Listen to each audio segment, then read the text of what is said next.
مبتلا کر دے گا، اس کا شکار کر دے گا اور اسے گھن چکر بنا کر رکھ دے گا۔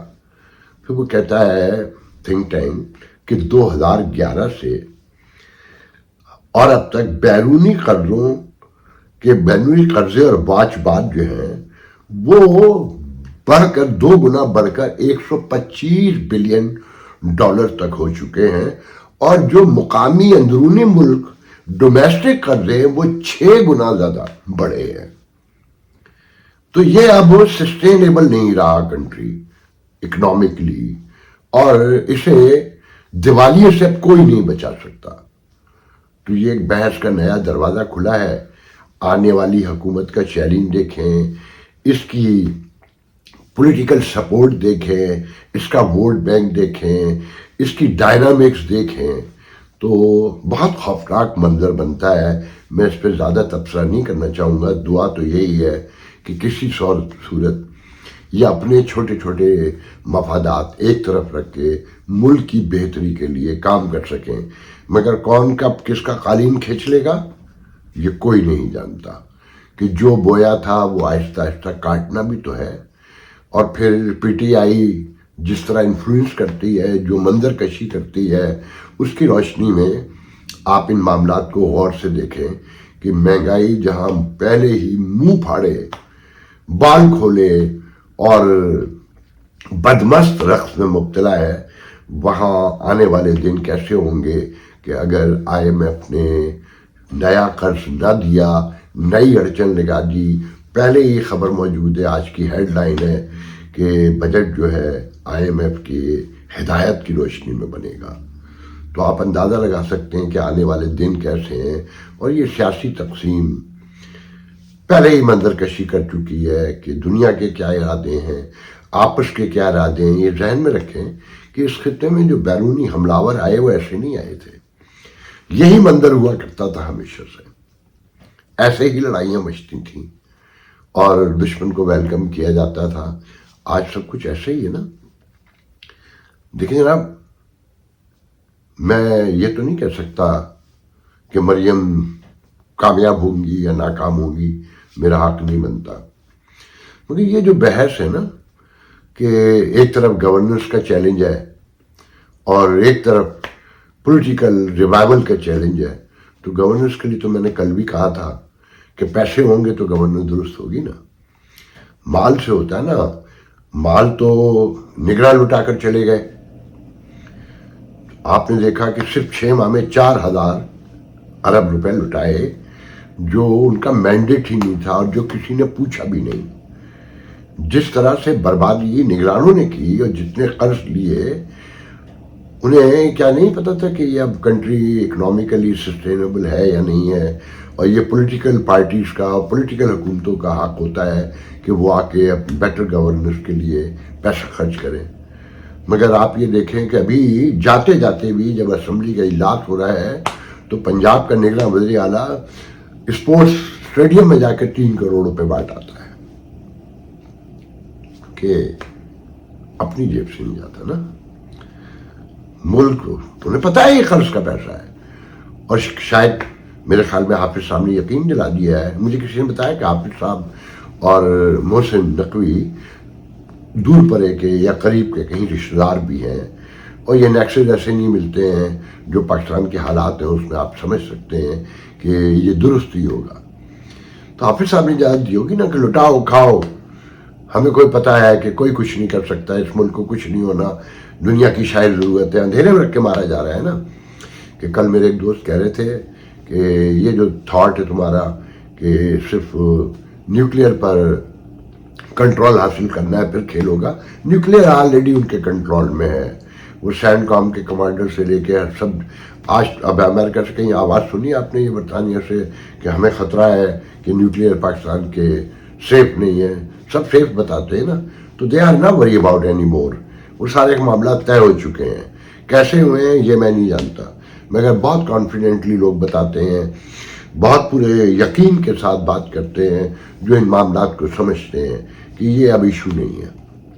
خیر، تو گورننس تو مسئلہ نہیں ہے، یہ ذہن میں رکھیں، نہ ان کا ٹارگیٹ ہے